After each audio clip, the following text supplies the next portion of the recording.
Hi friends, అందరికీ నమస్కారం. అంజలి కథలకి స్వాగతం. ఈరోజు చందమామ కథ పేరు కలల మనిషి.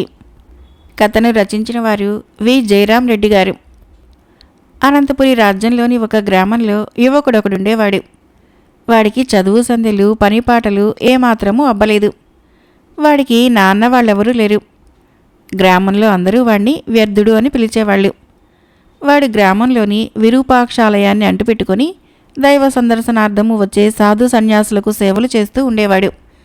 వాడికి చిన్నప్పటి నుంచి అద్భుత శక్తులు సాధించాలనే కోరిక ఉండేది.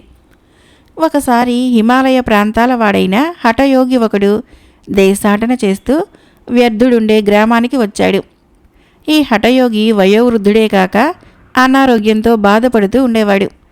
వ్యర్థుడు ఆయనకు సేవలు చేస్తూ క్రమంగా హఠయోగి ఆదరణ సంపాదించాడు. కొన్నాళ్ల తర్వాత హఠయోగి తనకు మరణం ఆసన్నమైనదని గ్రహించి వ్యర్థుడితో, ఒరే బాబు, నీ మనోవాంఛ నాకు తెలుసు.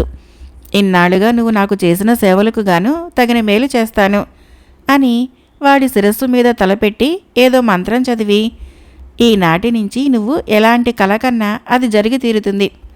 అందువల్ల నీకు లాభం కలగటము కలగకపోవటం అనేది నీ ప్రాప్తాన్ని బట్టి ఉంటుంది అని చెప్పాడు. ఆ తర్వాత హఠయోగి మరణించాడు. వ్యర్థుడు అతనికి కర్మక్రతువులు జరిపి తన అదృష్టాన్ని పరీక్షించుకునేందుకు రాజధాని నగరమైన అనంతగిరికి బయలుదేరి నగర పొలిమేరలో ఉన్న ఒక సత్రంలో బస చేశాడు. సత్రంలో చాలామంది బాటసారులున్నారు. వాళ్ళు రాజైన శివవర్మను గురించి గొప్పగా చెప్పుకోవటము వ్యర్థుడి చెవిని పడింది. రాజు దానగుణంలో శిబి అంతటి వాడని ఒకరంటే, పరాక్రమంలో భీష్ముడు అంతటి వాడని మరొకరన్నారు. ఇదంతా విన్నాక వ్యర్థుడు అంత గొప్ప రాజు ప్రాపకం సంపాదిస్తే చాలు సుఖంగా కాలం గడపవచ్చునని ఆలోచిస్తూ ఉండగా నిద్ర పట్టింది. ఆ నిద్రలో వాడికి ఒక కల వచ్చింది. అర్ధరాత్రి వేళ రాజు చేత కత్తిబట్టి ఒంటరిగా రాజవీధుల్లో పర్యటిస్తూ ఉండగా ఒక ముసలివాడు ఆయనకు ఏవో మూగసైగలు చేసి పిలిచాడు. రాజువాడి వెంటబోయి ఆ శిథిల గృహాన్ని చేరి చుట్టూ పరీక్షిస్తూ ఉండగా ముసలివాడు అదృశ్యమైపోయాడు. ఆ వెంటనే పెద్ద సుడిగాలి లేచి శివవర్మను భూమిపై నుంచి తాటి చెట్టంత ఎత్తుకు పైకి లేపి దూరంగా విసిరివేసింది. అదృష్టవశాత్తు శివవర్మ అక్కడికి దగ్గరలోనే ఉన్న కొలనులో పడి ప్రాణాలు దక్కించుకున్నాడు. మర్నాటి ఉదయము వ్యర్థుడు రాజు శివవర్మ దర్శనం చేసుకుని తన గురించి చెప్పుకొని రాత్రి తనకు వచ్చిన కల సంగతి విన్నవించాడు. రాజువాడు చెప్పింది విని నవ్వి, పొట్టకూటికి ఇన్ని అబద్ధాలాడటం ఎందుకు అని 10 వరహాలిప్పించి పంపించేశాడు. వ్యర్థుడు దిగులుగా తిరిగి సత్రం చేరాడు. ఆ మర్నాడే వాడికి రాజు నుంచి కబురు వచ్చింది. రాజు ఆప్యాయంగా వ్యర్థుడి భుజం తట్టి, నువ్వు నిన్న చెప్పింది రాత్రి నిజంగానే జరిగింది. ఏదో దుష్టశక్తికి బలి కాబోయి దైవికంగా బతికాను. జరిగింది ఏమైనా నువ్వు ముందుగానే దాన్ని గురించి కలగనటం అద్భుతం. నీకు నా కొలువులో ఎలాంటి పని కావాలో కోరుకో అన్నాడు. వ్యర్థుడు తనకు గుర్రపు స్వారీ అంటే ఎంతో ఇష్టమని చెప్పగానే రాజువాణ్ణి అశ్వశాల అధికారిగా నియమించాడు. వాడు ఆ రోజు నుంచి తనకు నచ్చిన అశ్వాన్ని అధిరోహించి నగరంలో విలాసంగా తిరగసాగాడు. ఇలా కొద్ది రోజులు గడిచాక ఒకనాడు వ్యర్థుడు రాజు శివవర్మను చూడబోయి, మహారాజా, రాత్రి నాకు చాలా చెడ్డ కల వచ్చింది అన్నాడు. భయం లేదు, అదేమిటో చెప్పు వింటాను అన్నాడు రాజు. అప్పుడు వ్యర్థుడు, మీరు కొలువు తీరి ఉండగా అక్కడికి ఒక తాపసి వచ్చాడు. ఆయన మీతో, ఓ రాజా, నేనెవరైంది ఇప్పుడు నువ్వు గుర్తుపట్టలేవు. ఒకప్పుడు నా ప్రియ శిష్యుడివి నువ్వు. రాజభోగాలపై ఆశగల నీకు 10 ఏళ్ల పాటు వాటిని అనుగ్రహించాను. నేటితో వాటి గడువు తీరిపోయింది. ఇక నా వెంట బయలుదేరు అని తమపై మంత్రజలం చల్లి మీకు మీ పూర్వజీవితం కళ్ళకు కట్టేలా చేశాడు. ఆ మరుక్షణం మీరు ఆ తపస్వితో, చిత్తం గురుదేవా, తమ వెంట తప్పక వస్తాను అని పక్కనే ఉన్న నా కేసు చూసి మీ కిరీటాన్ని నా తలపై పెట్టి వేలికి రాజముద్ర తొడిగి, నేటితో నా బాధ్యత తీరింది. ఇక ఈ రాజ్యము ప్రజల భారము నీదే సుమా అన్నారు అని చెప్పాడు. రాజు శివవర్మ వ్యర్థుడి కల గురించి విని నివ్వెరపోయాడు. ఆయన కొద్దిసేపు మౌనంగా తల వంచుకొని తర్వాత సింహాసనం మీద నుంచి లేచి అంతఃపురంలోకి వెళ్ళిపోయాడు. మరుసటి రోజు ఉదయము అంతా వ్యర్థుడు కలగన్నట్లే జరిగింది. శివవర్మ నిండు కొలువుకి విచ్చేసిన తాపసి గురువు వెంట వెళ్ళిపోతూ వ్యర్థుడికి కిరీటం ఇచ్చాడు. సభికులు పాత రాజుపై ప్రేమ కొద్దీ ఒకవైపున విచారిస్తూనే కొత్త రాజుకు జయ జయధ్వానాలు చేశారు. ఆ సమయంలో ఒక వార్తాహరుడు వచ్చి వ్యర్థుడితో, మహారాజు గారు, ఈ శుభ సందర్భంలో నేను ఈ విచారకరమైన వార్తను మోసుకు వచ్చినందుకు మన్నించాలి. మన పాత శత్రువు అనంతసేనుడు మనపై మరొకసారి కత్తి దూశాడు. మన సేనలు సర్వసన్నద్ధమై మీ సారథ్యం కోసం ఎదురు చూస్తున్నాయి అని చెప్పాడు. ఇది విని వ్యర్థుడు నివ్వెరపోయాడు. కత్తి పట్టడమే చేతగాని తను శత్రుసేనలతో యుద్ధాన్ని, సైన్యాన్ని నడపటమా? ఇప్పుడెలా ఈ గండ నుంచి బయటపడటము అని కలవరపడుతూ మంత్రిని పిలిచి, ఈ అనంతసేనుడు మరొకసారి మనపైకి యుద్ధానికి వస్తున్నాడంటే చాలా పెద్ద సైనిక బలాన్ని సమకూర్చుకొని ఉండుంటాడు. సంధికి ఒప్పుకుంటాడేమో, ప్రయత్నించండి అని కొలువులో నుంచి వెళ్ళిపోయాడు. ఆ రాత్రి హంసతూలికా తల్పం మీద పడుకున్న నిద్రపట్టని వ్యర్థుడికి బాగా పొద్దుపోయాక చిన్న కునుకు పట్టింది. అప్పుడు వాడికి ఒక కల వచ్చింది. కలలో వాడు కట్టుబట్టలతో రాజప్రాసాదం వదిలి పారిపోతూ ఉండగా ఎవరో వాడిని తరిమి పట్టుకున్నారు. కల చెదిరిపోయింది. వ్యర్థుడు పెద్దగా మూలుగుతూ లేచి కలలో మాదిరిగానే పారిపోతూ ఉండగా ద్వారం దగ్గర కాపలా భటుడి వేషంలో ఉన్న రాజు శివవర్మ వాణ్ణి పట్టుకున్నాడు. భటుడి వేషంలో ఉన్న రాజును గుర్తించిన వ్యర్థుడు నిలువెల్లా వణికిపోసాగాడు. శివవర్మ వాడి వీపు తట్టి, భయపడకు, నువ్వు భవిష్యత్తును చెప్పగల స్వప్న సాముద్రికుడివనుకున్నాను. కానీ నిన్ను పట్టిన క్షుద్రశక్తి నువ్వు కలగన్నదే జరిగేలా చేయగలదు. తొలిసారి నీ కల నా మేలు కోరికన్నది. నా ధర్మగుణం గురించి విన నువ్వు మంచి బుద్ధితో నా ప్రాణగండం తప్పించే కల కన్నావు, అవునా అన్నాడు. అవును మహారాజా, సత్రంలో చేరిన బాటసార్లు మీ దయా దాన గుణాలని గురించి పొగుడుతూ ఉండగా విన్నాను అన్నాడు వ్యర్థుడు వణికిపోతూ. రాజు శివవర్మ మందహాసం చేసి, తర్వాత నా ఆశ్రయంలో నీ మనసు మారి స్వార్థం చోటు చేసుకున్నది. అయినా నాకు ప్రాణహాని తలపెట్టే యోచన నీలో కలగలేదు. రాజపదవిపై ఉన్న ఆశ కొద్దీ రెండవ కలగన్నావు. ఇప్పుడు నీలో భీతి ఏర్పడటంతో పారిపోయేందుకు ఈ మూడవ కలగన్నావు. ఇవన్నీ నీ మనసు కల్పన చేసిన కలలే. అవి ఎలాగూ జరగాలి కనుక నీ అసలు తత్వాన్ని గ్రహించేందుకు రెండవ కల జరిగినట్లు నాటకం ఆడించాను. నా సన్యాసము, శత్రురాజు దాడి అన్నీ నా కల్పనలే అన్నాడు. వ్యర్థుడు కళ్ళనీళ్లు పెట్టుకుని రాజు పాదాల ముందు మోకరిల్లాడు. రాజువాణ్ణి లేవమని, నీ వంటి చపలచిత్తుడు నా కొలువులో ఉండటం క్షేమం కాదు. అదుగో ఆ ఆసనం మీద మూటలో 1000 బంగారు నాణాలున్నాయి. అవి తీసుకుని ఎక్కడికైనా పోయి చేతనైన పని చేసుకుని బతుకు అన్నాడు. వ్యర్థుడు వంగి రాజుకు నమస్కరించి నాణాలున్న మూటను తీసుకుని రాత్రికి రాత్రే రాజప్రాసాదం వదిలి వెళ్ళిపోయాడు. మరొక కథ పేరు నక్క చేసిన మేలు. ఇది చీనా జానపద కథ. పూర్వము చీనా దేశంలోని ఒక ప్రాంతంలో అంటాక్ అనే నిరుపేద ఒకడుండేవాడు. అతనుకున్న ఆస్తి ఒక్క దానిమ్మ చెట్టు మాత్రమే. దానికి పోషణ చేసి కాపాడుకోవటంలోనే అతని కాలమంతా గడిచిపోయేది. ముఖ్యంగా దానిమ్మకాయలు పండే తరుణంలో అంటాకు చెట్టు దగ్గరే కూర్చొని అహోరాత్రాలు కాపలా కాసేవాడు. అల్లరి పిల్లరెవరైనా తన దొడ్డిగోడ మీదుగా తొంగి చూస్తే చాలు, అంటాకు అగ్గి అయిపోయి వాళ్ళని నానా తిట్లు తిట్టి చిక్కితే కొట్టను కూడా కొట్టేవాడు. తన దానిమ్మ చెట్టు మీద అతడు చూపే అధికారం చూసి అతనికి దానిమ్మరాజు అని అందరూ పేరు పెట్టారు. ఒక ఏడు దానిమ్మ చెట్టుకు బాగా కాయలు కాశాయి. అవి పక్వానికి వచ్చే తరుణంలో అంటాకు రాత్రింబగళ్ళు చెట్టు దగ్గరే గడుపుతూ వచ్చాడు. ఒక రాత్రి ఎంత ఆపుకున్నా ఆగకుండా అతనికి నిద్ర వచ్చేసింది. తిరిగి మెలకువ వచ్చి చూసేసరికి చెట్టు మీద కొన్ని పళ్ళు లేవు. అదేవిధంగా మరుసటి రాత్రి మరికొన్ని పళ్ళు మాయమయ్యాయి. మూడో నాడు దొంగను పట్టుకోవటానికి గాను అంటాకు నిద్రపోతున్నట్లుగా నటించి తన గోడ మీదుగా దూకి ఒక నక్క దానిమ్మ చెట్టుకేసి రావటం చూశాడు. నక్క చెట్టుపైకి ఎగబాకే సమయంలో అంటాకు వెళ్ళి దాని తోక కాస్త పట్టుకున్నాడు. కానీ నక్క తప్పించుకొని పోయింది. ఆ తర్వాత రోజు అంటాకు నక్కను పట్టడానికి ఒక యుక్తి పన్నాడు. అది గోడ మీద నుంచి దూకే చోట దట్టంగా బంకబోశాడు. నక్క అందులోకి కదలలేక అతనికి చిక్కిపోయింది. అంటాకు దానిని సమీపించి చేతిలో ఉన్న దుడ్డు కర్రతో బాధపోయాడు. నన్ను వదిలిపెట్టావంటే నీకు గొప్ప మేలు చేస్తాను, కావాలంటే రాజు కూతుర్నే తెచ్చి పెళ్లి చేస్తాను అన్నది నక్క. నన్ను చూస్తే నీకు వేళాకోళంగా ఉందా? పుట్టు దరిద్రుడికి రాజుగారు కాదు గదా, ఎవరూ పిల్లనివ్వరు అన్నాడు అంటాకు. కానీ నక్క రాజకుమార్తెను తెచ్చి పెళ్లి చేసి తీరతానని మరీ చెప్పిన మీదట అంటాకు దానిని విడిచిపెట్టాడు. నక్క నేరుగా ఏటి అవతల ఉండే రాజుగారి ఇంటికి వెళ్ళి రాజుతో, మహారాజా, మీ వద్ద రత్నాలు జల్లించే జల్లెడులున్నాయట. మా రాజుగారు ఒకసారి తెమ్మన్నారు. చాలా తట్టలతో రత్నాలు వచ్చాయి. వాటిని జల్లించి నలిరత్నాలు పారేసి మంచివి ఉంచుకుంటారు అన్నాడు. రాజు సరేనని నక్కకు రత్నాల జల్లెడ ఇప్పించాడు. నక్క దాన్ని తీసుకుని పోయి దాని కంతలు అక్కడక్కడ సన్నని పచ్చలు, వైడూర్యాలు, కెంపులు ఇరికించి జల్లెడను తీసుకుని పోయి రాజుగారికిస్తూ యథాలాపంగా దానిని నేలకేసి కొట్టింది. రంగురంగుల రత్నపు నరుసులు క్రింద పడటం చూసి రాజకుమార్తెలు వాటిని ఏరుకోవటానికి ఎగబడ్డారు. రత్నాలు కావాలంటే చెప్పలేకపోయారా?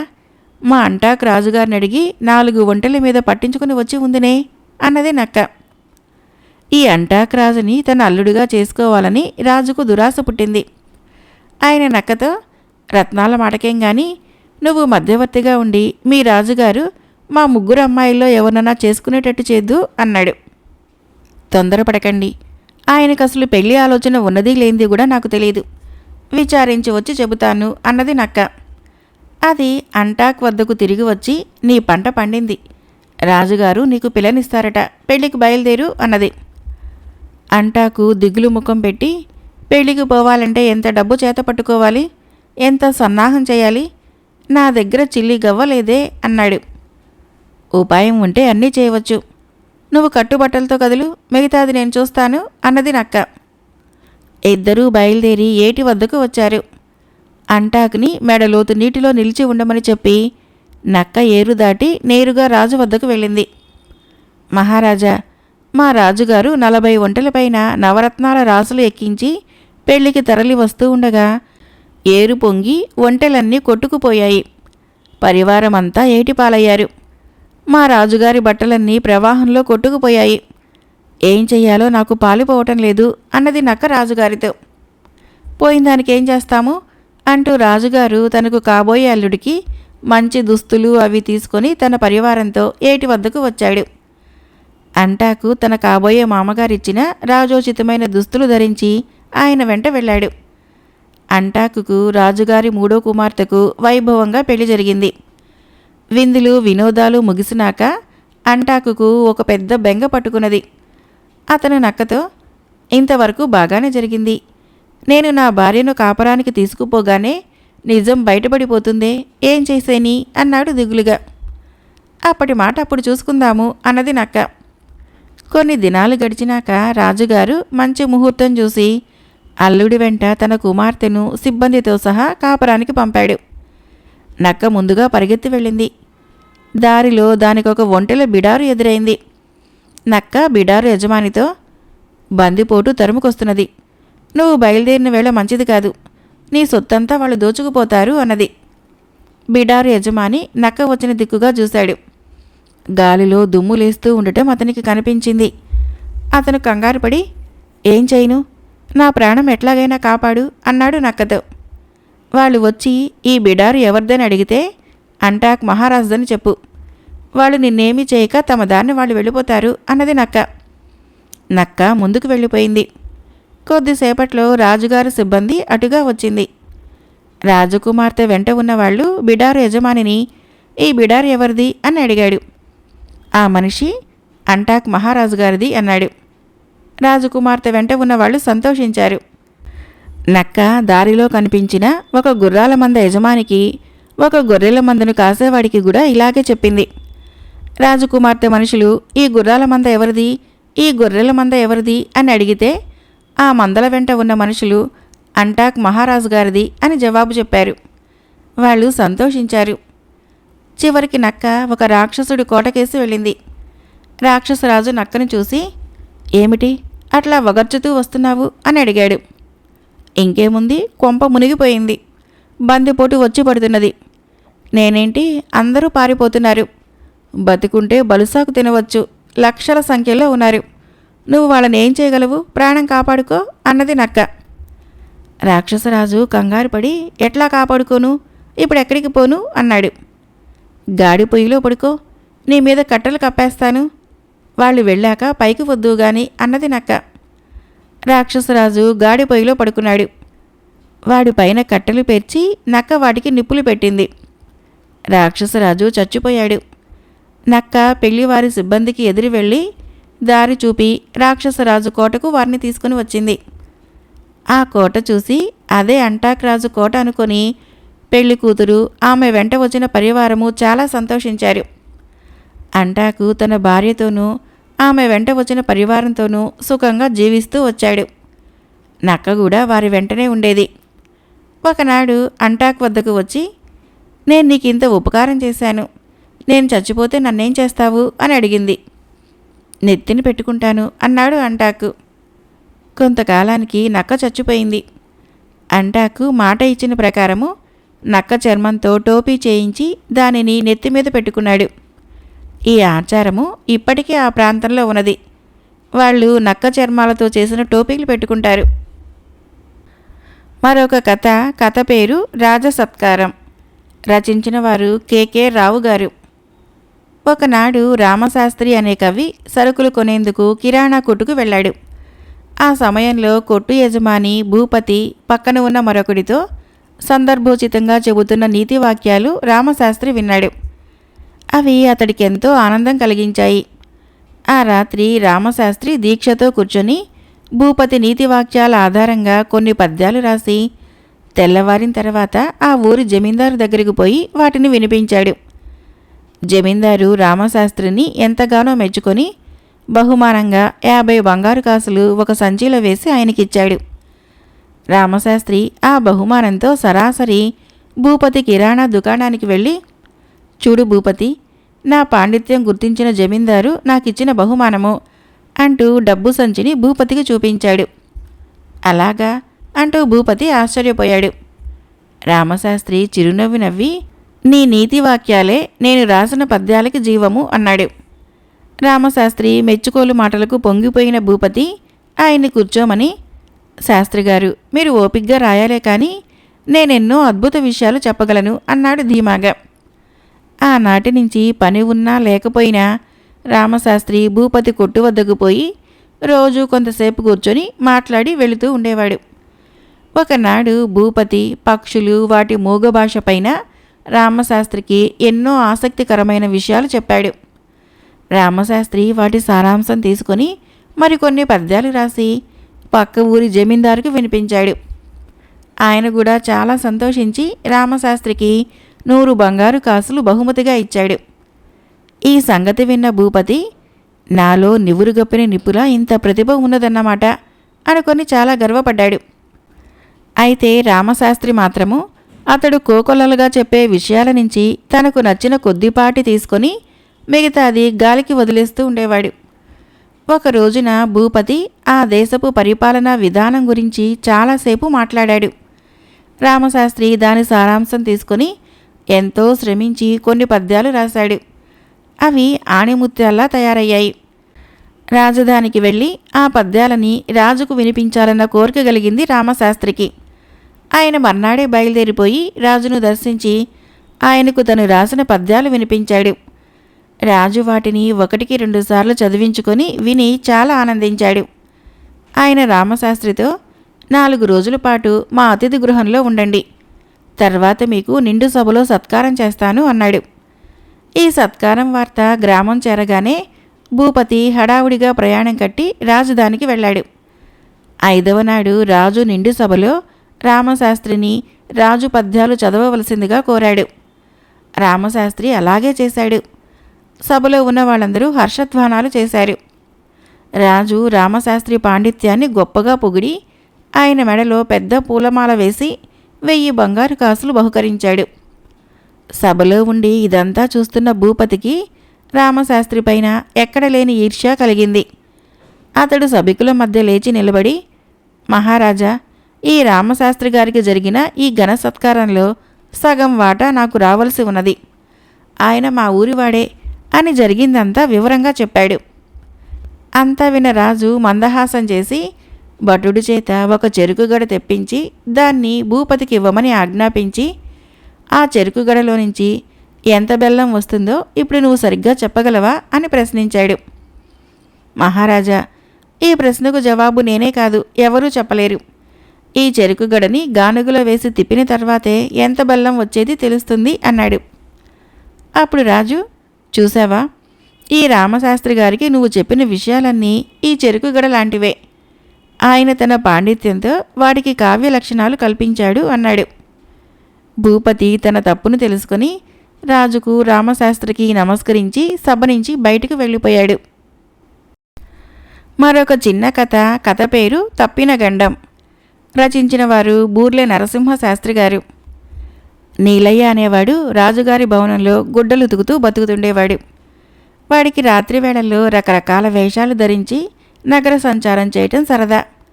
ఒకనాడు వాడు మారువేషంలో ఉన్న రాజు ఒక వీధిలో ఎదురుపడ్డారు.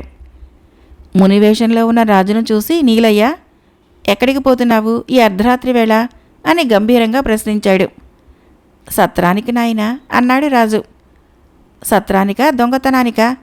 నీలాంటి వేషాల్లో ఉన్నవాళ్ళు దొంగతనాలు చేస్తుంటారని నాకు తెలుసు, అందుకే రాత్రి వేళల్లో ఇలా తిరుగుతూ ఉంటాను అన్నాడు నీలయ్య. క్షమించండి, మిమ్మల్ని పోల్చుకోలేకపోయాను అన్నాడు రాజు. నేను ఈ దేశపు రాజును అన్నాడు నీలయ్య మీసాలు దువ్వుకుంటూ. చిత్తం, ఇక నుంచి రాత్రులు ఇలా తిరగను అని లోలోన మండిపడుతూ రాజు అక్కడి నుంచి కదిలాడు. నీలయ్య గుండె జల్లుమనది. నడకను బట్టి ఆ ముని రాజని నీలయ్య పోల్చుకున్నాడు. వాడికి మెరుపులా ఒక ఆలోచన వచ్చింది. వాడు రాజుతో, క్షమించండి స్వామి, తమ తపశ్శక్తిని పరీక్షించగోరి అలా మాట్లాడాను. నేను రాజుగారి రజకుణ్ణి, తమరు దివ్యదృష్టితో గ్రహించారు. ఈ మూర్ఖుణ్ణి క్షమించండి అంటూ రాజు కాళ్ళ మీద పడ్డాడు. అంత కోపంలో ఉన్న రాజు వాడి సమయస్ఫూర్తికి నవ్వుకొని వదిలేశాడు. ఆ తర్వాత నీలయ్య మారువేషాలు వేయటం మానేశాడు. కథ అయిపోయింది. ఫ్రెండ్స్, నా కథలు నచ్చినట్లయితే మన ఛానల్ని తప్పకుండా సబ్స్క్రైబ్ చేయండి, లైక్ చేయండి, మీ ఫ్రెండ్స్కి షేర్ చేయండి, కామెంట్ చేయండి. Thank you.